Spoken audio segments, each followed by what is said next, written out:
turning pages, night turning days. I'm tired of waiting. I gotta make it. What's up, y'all? This is Relly back with another video, and today we got Ant once again, man.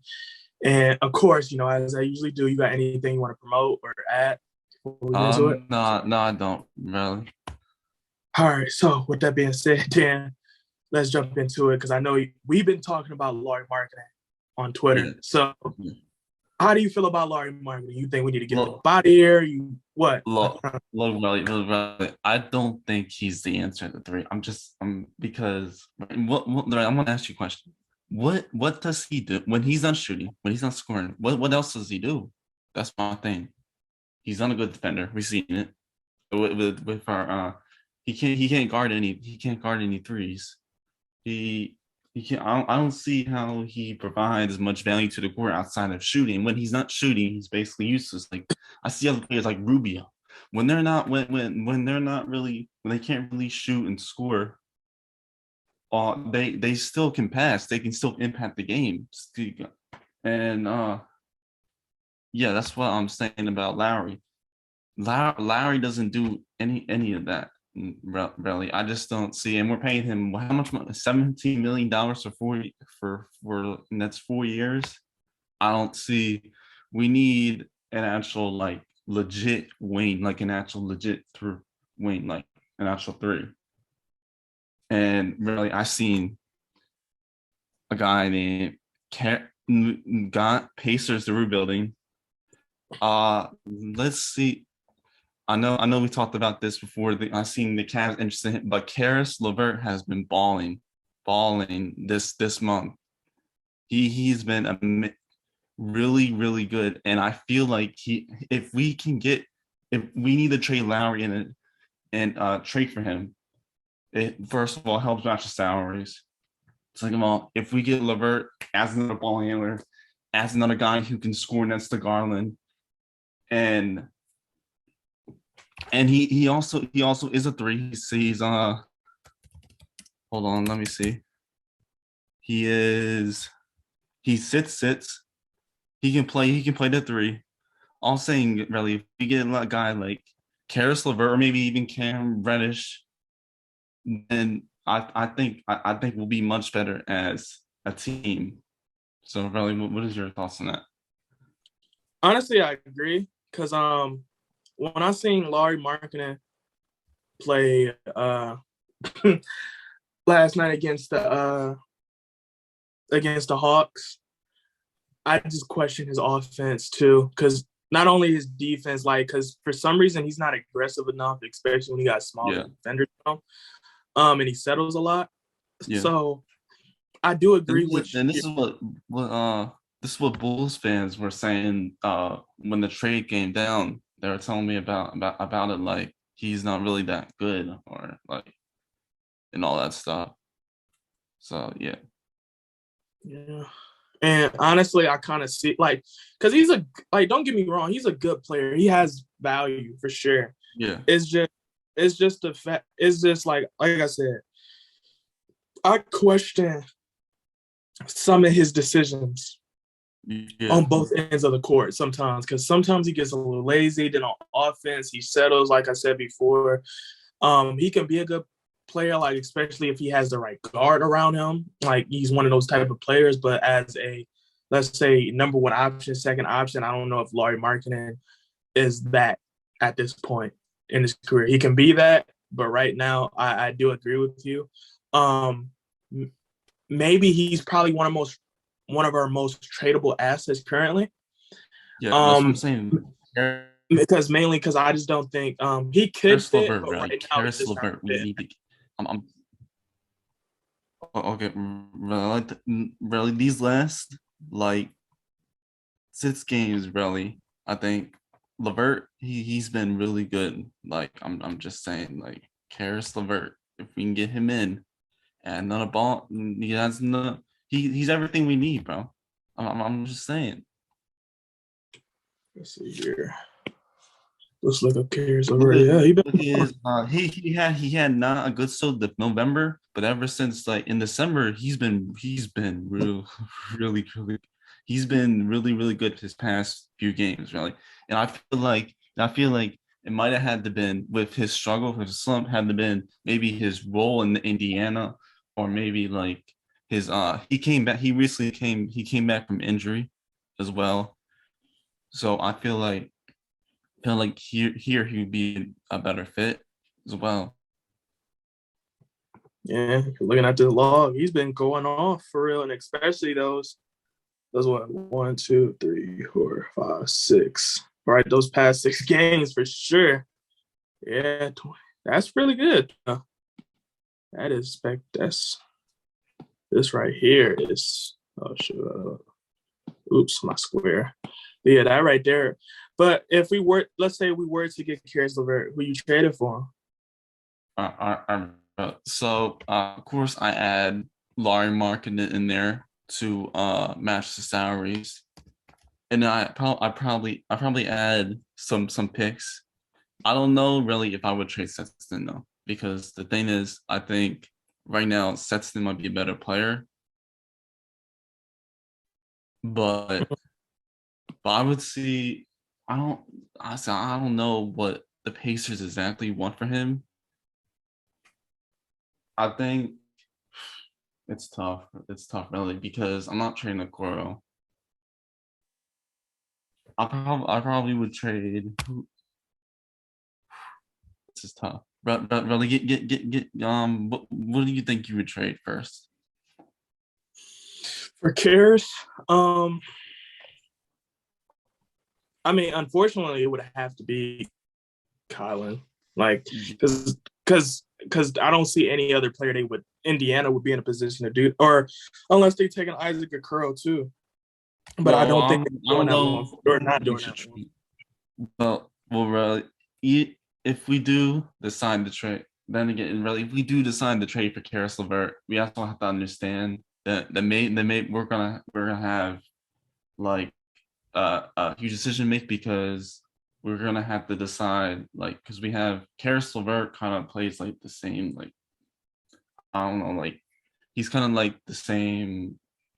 How do I say this? Like, he probably would sometimes be taking Collins and then Okoro's minutes. So I feel like we have to like make a decision between two of them, either Okoro, well, unless maybe LeVert goes to 3, but I don't know. Sham said, I think, that he could see us. He said something about he could see us trading Sexton in a LeVert deal, but I just don't know if we would do that. I don't know. I know the Pacers. He said really that the Pacers, they're rebuilding, so they're going another direction. They don't really they can take Colin Sexton, because they're not trying to contend. They're trying to rebuild, really, if you understand that. Like, they can, even with his injury, they're like saying, oh, he's But I'm about to say, that's going back to what I said earlier. Of course, they're going to take – that's the only realistic target they would take. Because, I mean, if they're giving up a player in Caris LeVert that you showed me that's potentially giving you 27 points, you get what I'm saying? What other player – because we're not giving them Evan Mobley. We're not giving them Jared Allen. We're not giving them Darius Garland. So who else would they take? That's Colin. Like, that's they could take Okoro, but I don't know if trade him either. But like you said, we're not giving up Isaac Okoro. Yeah, and really, and also they're not taking that 1-for-1 either, because they still would have to match contracts, because we can't trade Colin Sexton right now. So it would have to be a sign-in trade. So you would have to do that. So if you were to do Isaac, if you were to do Isaac Okoro, you wouldn't just do it 1-for-1 for Caris. Yeah, Rob. We have to include Lauri Markkanen, something like that. Lauri Markkanen. Yeah, which for our case, do that really make sense giving up 2, especially when Caris LeVert would be a starting guard. Yeah. So you got 3 starting guards. He can start at 3, really. I mean, he can start at the 3. He's 6'6". But he's 6'6", but that's not what makes him special. I'm not for pitting players in another position when that's not what makes him great. Like, he's got a name for himself. Yeah, he can be put at the small forward. Yeah, but him at the point guard is what makes him good. What makes him Point special? guard. I mean, at the guard, yeah, yeah. But at the guard in general, that's what makes him special. Like he can play wings, but he wouldn't be the true wing we would need. So, like for example, like if we were to be playing the Lakers, would you really want Caris LeVert guarding Bron? Or if we play in Brooklyn, would you really want Caris LeVert guarding KD? No. Depending on where they put him at. Like if we was playing the Clippers, would you really want him fighting against Paul George or Kawhi Leonard? Like that's not a fun matchup for Caris LeVert at all. And especially in our case, Cleveland is trying to get a playoff appearance. So he will be playing a lot of those bigger names a lot more often at that position. So that's why I don't think that would make sense to put him at the small forward, especially let's assume we didn't trade Collins, so we got DG, Collins, Caris LeVert. That wouldn't make sense as a starter. So really, I'm guessing, really, you're giving the vibe that you're for trading Collins in a LeVert deal. If we completely felt like we had to do it, yeah, but I wouldn't necessarily trade. Like at this point, I wouldn't necessarily trade him for Caris. So, which is why I can see Kobe Altman making the move, but at the same time, I can see why he wouldn't make that move. Because Caris LeVert has because like I said, and I think we both agree, Caris LeVert is a good player. I feel like Caris LeVert health report, his injury report is a lot more dangerous than Colin Sexton by a long shot already. But really, I know we go back to this conversation really sometimes. Really, I want to see how you feel about Ben Simmons. I just want to see how you feel about Ben Simmons. I had a feeling he was gonna ask me that, but when it comes to Ben Simmons, though, I really don't want to trade for Ben, mainly because I just don't think it works on our roster. Like as right now, I just don't see it working. Maybe because we would have to either the players we got would have to develop a little bit better shooting wise, or we would have to get some more shooters. And the second option is really, really hard to do in this current NBA. I think really, but my thing really is he's very versatile and he's very talented at like everything else besides like shooting. Like he's just a very talented player. Like provide you rebounding, playmaking. He can still provide decent scoring. Like there's a reason he was an all-star. Like he was an all-star, but he also was a reason why his team in Philly never was able to go to the finals and struggled last year. One time he was injured. So say it again. He was injured for one time. Really, he was injured. So that give you an excuse to lose to Atlanta? No. I'm talking about the year before, I think. Oh, in the bubble. I mean, but still, they still was gonna look like at that point they were still gonna lose. Like teams literally played the same defensive scheme for the past 3-4 years with Ben because they knew he's not gonna shoot the ball. And now last playoff, he's not even like because like I said, like if he were to work on his aggressiveness, this would be a totally different conversation. But Ben Simmons really, I forgot his defense too. Really, look, really. Imagine the defense upside with Simmons. His defense is good, but it's so much defense that can compromise how you're not going to shoot the ball. Like he literally down the stretch did not average no more than 9 points in the fourth quarter. Combined in that Atlanta series. That does not make up. That defense does not make up for that nonchalant offense. All I'm saying really is you can play him in like a Draymond type role. Then Draymond shoots the ball. Draymond shoots the ball. He scores the ball. But he's not really good. He's not good really, at it. But like, we're not playing. He doesn't. Where he's not playing the role really where he has to shoot, where he has to be forced to shoot. Like Draymond Green shoots the ball. When he gets it open, but he's not very good at it. He can make it. Did he win a championship because he shot the ball? Yes. Uh, Did he make his team compromisable because he didn't shoot the ball? No, because Ben, and that's the difference. Yes, technically, yeah, he can be a Draymond in the sense of he can run the ball up the court. He can make your ordinary guards off bar guards. They can come off screens. They can come off routes and stuff like that, which is dope. But still, what made it more dangerous is the fact that Draymond occasionally, from time to time, would pull it, right?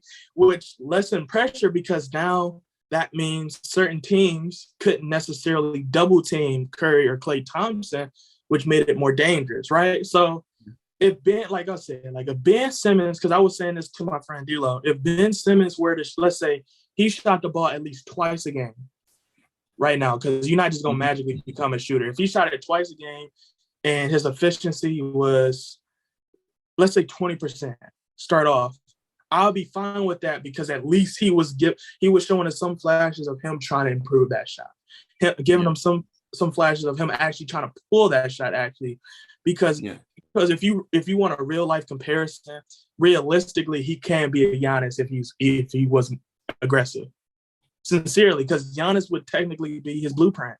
He's a 6'10" guard that can play defense inside and out, that's better than Rudy Gobert, that can pass better than most bigs in his position.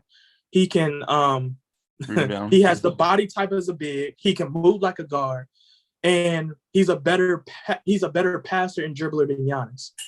You get what I'm saying? So if he were, like I said, if he was to shoot 20-30% from three, that's all we would want from him, honestly, for me. So if he were to go to Cleveland, I think a lot of Cleveland fans would be content. And let's say he got his averages up, because I think he was averaging like 15, 16 points. I'm gonna bring it up, but and let's say bring it up to 18.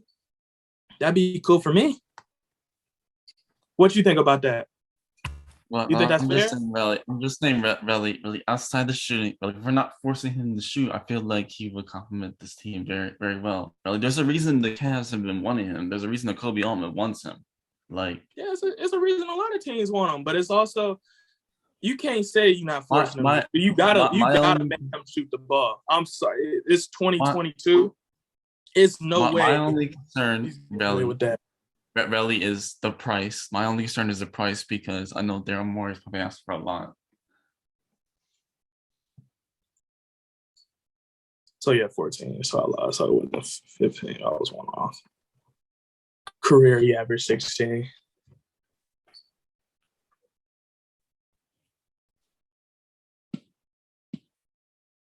So right here, let's change this to a square.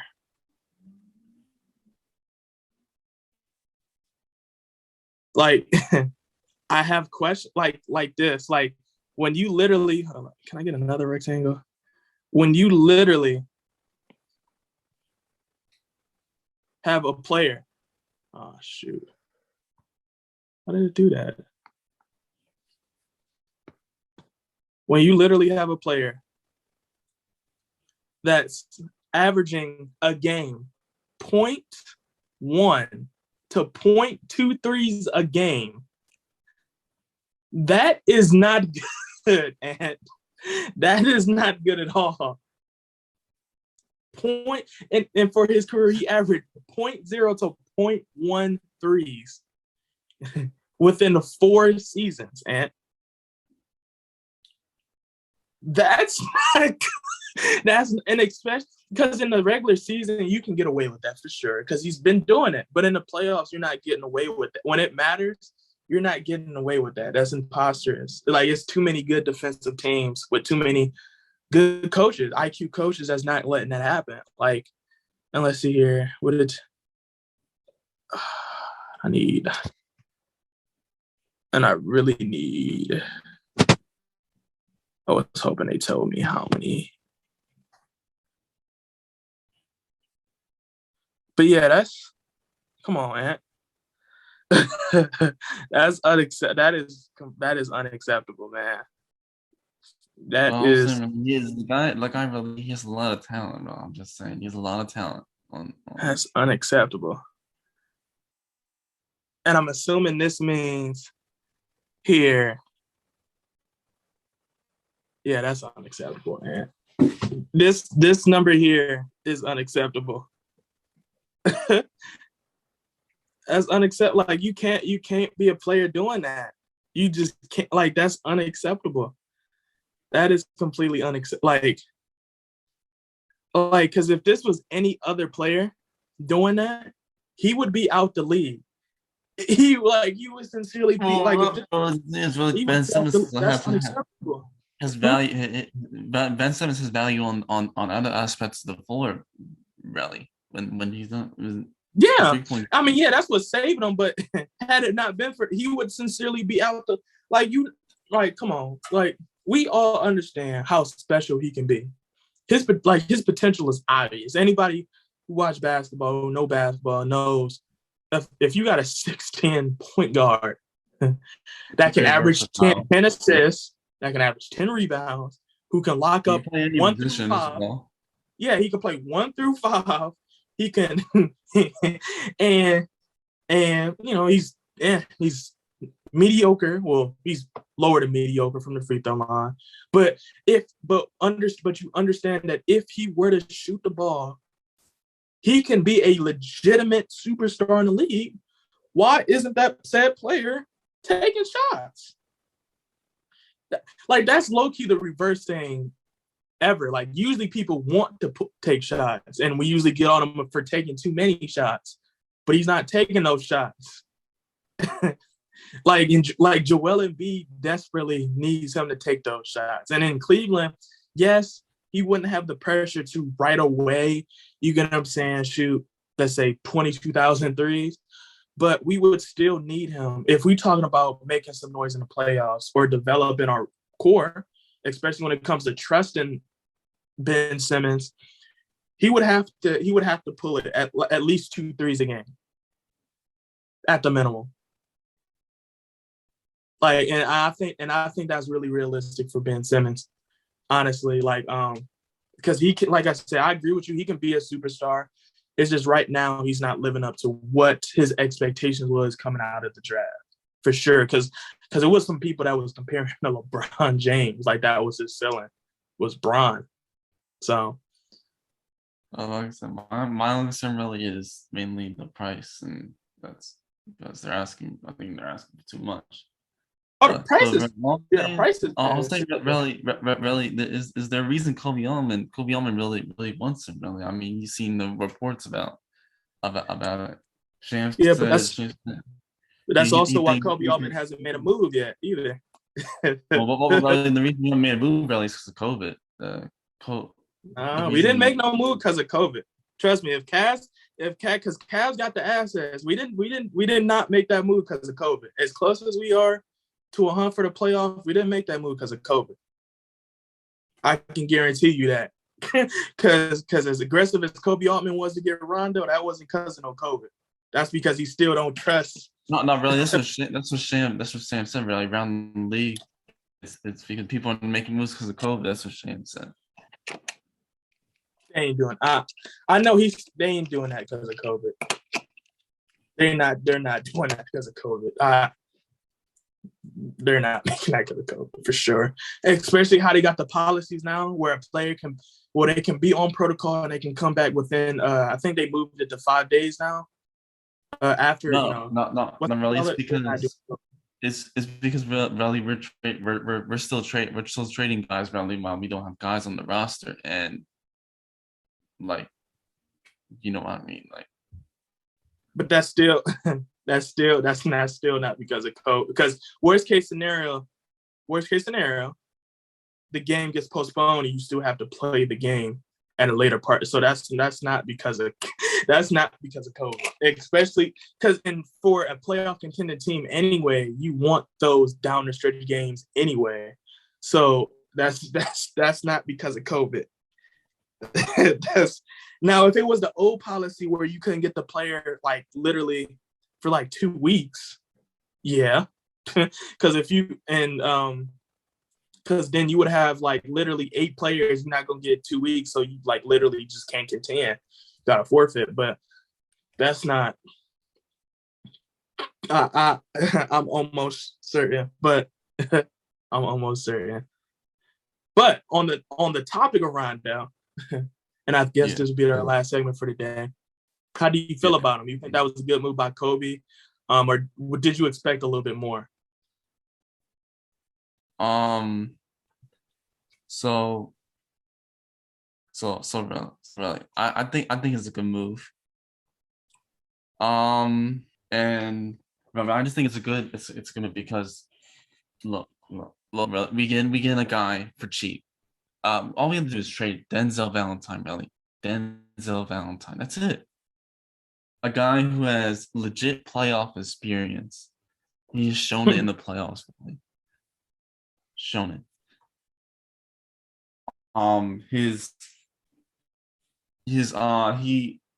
He's not maybe the guy he used to be, but he still can make up somewhat for the playmaking that Rubio provided. You're not asking him, like with Rubio, you're not asking him to shoot. You're not asking him to shoot. You're just asking him to provide a veteran presence and to do what he does best, which is pass the ball. Like in LA, really, you have sometimes I saw these lineups where they would play Rondo and Westbrook and Dion and Rondo Westbrook. I'm like, that's not gonna work. That's not working. I feel like we wouldn't do that here in Cleveland. So I feel like it's a much better fit here. I agree with you full-heartedly. You could not have said that any better, honestly. I got nothing to rebuttal. I couldn't have said that any better. Because like I said, I do feel like Rondo, playmaking wise, can at least compensate what we lost in Rubio. Offensively, I don't think he's compensating that. But really, another thing, really, we didn't give up much. We only give up Denzel Valentine. This allows us to be able to have the assets to make a move to get like a Caris LeVert or still get a Cam Reddish or still get a like an actual wing, another ball handler. Like this allows us to still have the assets to make those type of moves because we don't have to go out and like spend a bunch of picks on another on a backup point guard and decrease our chances at getting in other areas of positions of need. Like, you know what I mean? Spending assets on backup point guard when we have other positions of need. This allows us to go out and make another move to get other positions of need. So, yeah. All right. So, with all that being said, so I would like to thank you, Ant, for joining the podcast, brother, man. Are you sure it's nothing you want to advertise or anything? Because, of course, I'm going to have your Twitter somewhere on this video this time. But I think I'm good, brother. I think I'm good. All right, man. So, with all that being said, y'all, ghosts.